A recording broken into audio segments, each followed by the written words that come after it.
त्यांनी याआधीही ही कारणं सांगितली तसं कराडच्या वकिलांनी कोर्टासमोर म्हटलं। तपास अधिकाऱ्यांकडून याआधी सुद्धा ही कारणं सांगितली गेल्याचं कराडच्या वकिलांनी कोर्टात युक्तिवाद केलाय। तर मालमत्तेसंदर्भातील युक्तिवाद याआधीही करण्यात आल्याचं कराडच्या वकिलांचं म्हणणं आहे। कोर्टासमोर त्यांनी तो युक्तिवाद केलाय। वेगळं कोणतंही कारण तपास अधिकाऱ्यांकडे नाही असंही कराडच्या वकिलांनी कोर्टासमोर म्हटलं। तर कराडकडे बंदुकीचा रितसर परवाना असल्याचा सुद्धा युक्तिवाद कराडच्या वकिलांकडून करण्यात आलाय। जप्त केलेली बंदूक, लॅपटॉप, मोबाईल कोर्टासमोर ठेवण्यात आले। उर्वरित तपासासाठी आरोपीच्या कोठडीची गरज नाही असं सुद्धा कराडच्या वकिलांनी कोर्टासमोर म्हटलं। मोबाईलचा फॉरेन्सिक डेटा मिळालाय असं सरकारी वकिलांनी कोर्टाला सांगितलं। तर कुणाचे नंबर कोणत्या प्रकारे सेव्ह केलेत हे आरोपीच सांगू शकतो असंही सरकारी वकिलांनी कोर्टासमोर युक्तिवाद केलाय। आरोपी तपासात खरी उत्तरं देत नाहीये असं पीडितेच्या वकिलांनी कोर्टासमोर सांगितलंय।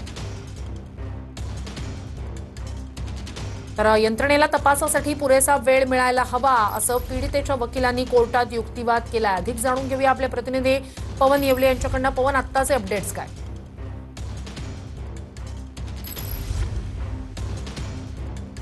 पूर्ण जो युक्तिवाद आहे तो कोर्ट रूम मध्ये सुरू झालेला आहे। सुनावणी जी आहे या प्रकरणाची झालेली आहे आणि निर्णय जो आहे तो थोडा वेळ सध्या आपल्याला रोखून ठेवण्यात आल्याचं पाहायला मिळतंय। त्यामुळे आता हा कोर्टाचा निर्णय काय येतो हे देखील पाहणं महत्त्वाचं असणार आहे। मात्र आपण जर बघितलं तर संपूर्ण या प्रकरणाची व्याप्ती लक्षात घेता सरकारी पक्षाचे वकील असतील, त्याचबरोबर पीडितेचे वकील असतील, यांच्याकडनं या तपास कामासाठी जी कोठडी आहे भोंदू अशोक खरातची ती वाढून मागण्यात आलेली होती। तपासासाठी वेळ जो आहे तो मागण्यात आलेला होता आणि अशा पद्धतीचा युक्तिवाद जो आहे तो सर्वच तपास अधिकारी असतील, त्याचबरोबर सरकारी वकील असतील, पीडितेचे वकील असतील यांच्याकडनं कोर्टासमोर करण्यात आलेला आहे। मात्र हा युक्तिवाद करत असताना भोंदू अशोक खरात त्याच्या वकिलांकडनं देखील सांगितलं जात होतं की आता जे मागच्या वेळी सुनावणीवेळी जे कोर्टासमोर या तपास अधिकाऱ्यांनी सरकारी वकिलांनी मांडलं होतं तेच यावेळी देखील मांडलेलं आहे। त्यामुळे वेगळी काही कारणं समोर येत नाही, त्यामुळे तपासासाठी आणखी कोठडीची गरज नाही अशा पद्धतीचं केलेलं होतं। मात्र आपण जर बघितलं तर आता यंत्रणेला पुरेसा वेळ मिळावा यासाठी युक्तिवाद जो आहे तो सरकारी पक्षातील वकिलांकडून सुरू होता आणि या संपूर्ण प्रकरणाची आता सुनावणी झालेली आहे आणि या संदर्भातला निर्णय जो आहे तो आपल्याला राखून ठेवल्याचं पाहायला मिळतंय। श्रुती, नक्कीच पुन्हा एकदा आपल्या प्रेक्षकांसाठी ही महत्त्वाची घडामोड आपण सांगूया। खरात प्रकरणी कोर्टात सुनावणी झालेली आहे। थोड्याच वेळात आता पोलीस कोठडी वाढवून जी मागण्यात आलेली आहे तपास अधिकाऱ्यांकडून, सरकारी वकिलांनी तसा युक्तिवाद केलेला होता। त्या प्रकरणी नेमका काय निर्णय कोर्टाकडून दिला जातोय याकडे लक्ष असेल।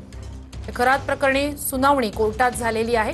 तर काय काय युक्तिवाद झालेला आहे ते आपण पाहूया। मालमत्तेसंदर्भातील युक्तिवाद याआधीही करण्यात आलेला आहे असा खरातच्या वकिलांनी युक्तिवाद केलाय। वेगळं कोणतंही कारण तपास अधिकाऱ्यांकडे नाहीये। वेगळं कोणतंही कारण तपास अधिकाऱ्यांकडे नाहीये असं खरातच्या वकिलांनी म्हटलंय। आरोपी तपासात सहकार्य करत नसल्याचं पीडिताच्या वकिलांनी म्हटलेलं आहे। खरातकडे बंदुकीचा रितसर परवाना असल्याचं खरातच्या वकिलांनी कोर्टासमोर म्हटलं। खरातकडे बंदुकीचा रितसर परवाना आहे। जप्त केलेली बंदूक, लॅपटॉप आणि मोबाईल कोर्टासमोर ठेवण्यात आले। उर्वरित तपासासाठी आरोपीच्या कोठडीची गरज नाही असं युक्तिवाद खरातच्या वकिलांनी कोर्टासमोर केलाय। मोबाईलचा फॉरेन्सिक डेटा मिळाल्याचं सरकारी वकिलांनी कोर्टासमोर सांगितलं। आता इथे कुणाचे नंबर काय नावानं सेव्ह केलेत हे आरोपीच सांगू शकतो असंही सरकारी वकिलांकडून सांगितलं गेलंय। आरोपी तपासात खरी उत्तरं देत नसल्याचं पीडितेच्या वकिलांनी कोर्टासमोर सांगितलंय। या प्रकरणात अनेक कुटुंब उद्ध्वस्त झाली आहेत असं पीडितेच्या वकिलांकडून कोर्टासमोर सांगण्यात आलं। तर यंत्रणेला तपासासाठी पुरेसा वेळ मिळायला हवा असंही पीडितेच्या वकिलांकडून कोर्टासमोर म्हटलं गेलंय। या प्रकरणी सुनावणी पार पडलेली आहे। आता थोड्याच वेळात नेमकं कोर्टाचा काय निर्णय येतोय याकडे लक्ष असेलच। तर सरकारी वकील असतील, खरातचे वकील असतील आणि पीडितेचे वकील असतील यांचा युक्तिवाद कोर्टासमोर झालेला आहे। 3 दिवसाची पोलीस कोठडी वाढवून मागण्यात आलेली आहे। आपण या प्रकरणाची दाहकता समजून घ्यायला हवी असं पीडितेच्या वकिलांनी म्हटलंय। आरोपी तपासात खरी उत्तरं देत नाहीये आणि तपास यंत्रणेला तपासासाठी वेळ मिळायला हवा असंही पीडितेच्या वकिलांनी कोर्टासमोर म्हटलंय। 3 दिवसाची पोलीस कोठडी वाढवून मागण्यात आलेली आहे। नेमका निर्णय काय येतोय कोर्टाचा यावर लक्ष असेल। मोबाईलचा फॉरेन्सिक डेटा मिळालेला आहे। कोणाचे नंबर काय नावानं सेव्ह केलेत हे आरोपी सांगू शकतो, त्यामुळे अधिकची चौकशी करायची, तपास करायचा आहे. मोबाईलचा फॉरेन्सिक डेटा मिळालाय असं सरकारी वकिलांनी कोर्टासमोर युक्तिवाद केलाय. उर्वरित तपासासाठी आरोपीच्या कोठडीची गरज नाही असा युक्तिवाद खरातच्या वकिलांकडून करण्यात आलाय. तर कोर्टात खरात प्रकरणी सुनावणी पार पडलेली आहे. कोर्टाकडून काय निर्णय दिला जातोय, पोलीस कोठडी दिली जाते का, युक्तिवाद संपलेला आहे. भोंदू खरातच्या कोठडी संदर्भात युक्तिवाद संपलेला आहे. कोर्ट थोड्याच वेळात निर्णय देणार आहे. तर सरकारी वकील असतील, खरातचे वकील असतील आणि पीडितेचे वकील असतील यांचा युक्तिवाद कोर्टातला पार पडलेला आहे. थोड्याच वेळात कोर्ट याबाबत निर्णय देणार, काय देणार याकडे खरं तर लक्ष, थोड्याच वेळात तो निर्णय येईल. मात्र पोलीस कोठडी वाढवून मागितली जाते. सरकारी वकिलांनी त्याच संदर्भात सगळा युक्तिवाद कोर्टासमोर केलेला होता. अधिक जाणून घेऊया आपले प्रतिनिधी पवन येवले यांच्याकडनं. पवन, साधारणतः किती वेळात या प्रकरणी निर्णय येऊ शकतो, काय त्याबाबत काही अपडेट्स मिळत आहेत? नक्कीच आपण जर बघितलं तर या संपूर्ण प्रकरणाचा युक्तिवाद झालेला आहे आणि या संदर्भातला निर्णय जो आहे तो मान्य न्यायालय थोड्याच वेळात देणार आहे. मात्र आपण जर बघितलं तर मागच्या वेळी ज्यावेळी भोंदू अशोक खरात त्याला कोर्टामध्ये हजर करण्यात आलेलं होतं त्यावेळी पोलीस तपास अधिकाऱ्यांनी यामध्ये कोर्टासमोर अनेक गोष्टी ज्या आहेत त्या मांडलेल्या होत्या. त्यामध्ये पोलिसांना या संपूर्ण भोंदू खरातच्या घर झडतीमध्ये, फार्म हाऊसच्या झडतीमध्ये 5 जे वापरलेले काडतुसं आहेत ते मिळालेले होते, रिव्हॉल्वर मिळाले होतं आणि 21 जिवंत काडतुसं मिळालेली होती.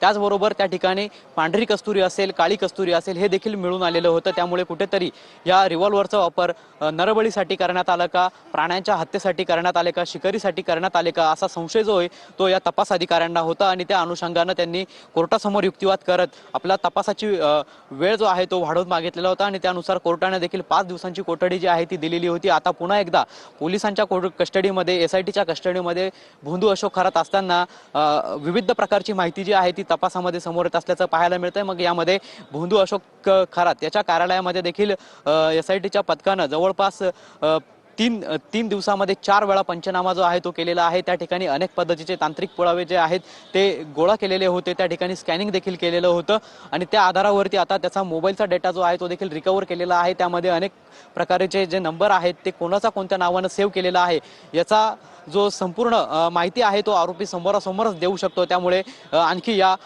तपास अधिकाऱ्यांना, या एसआयटीच्या पथकाला भोंदू अशोक खरात याची जी कस्टडी आहे ती वाढवून मिळवण्यात यावी अशा पद्धतीचा युक्तिवाद जो आहे तो या ठिकाणी करण्यात आलेला आहे. मात्र हा संपूर्ण युक्तिवाद जो आहे तो आता आपल्याला झाल्याचं पाहायला मिळतं आणि न्यायालयाकडनं हा संपूर्ण निर्णय आता थोड्याच वेळात समोर येणार आहे. श्रुती, नक्कीच पवन, महत्वाची घडामोड आहे. खरात प्रकरणी कोर्टातला युक्तिवाद पार पडलेला आहे. थोड्याच वेळात कोर्ट निर्णय देणार आहे. खरं तर याआधी त्याला 7 दिवसाची, मग 5 दिवसाची अशी पोलीस कोठडी मिळालेली होती. आज सुद्धा सरकारी वकिलांकडून पुन्हा एकदा पोलीस कोठडीची मागणी करण्यात आलेली आहे आणि त्याच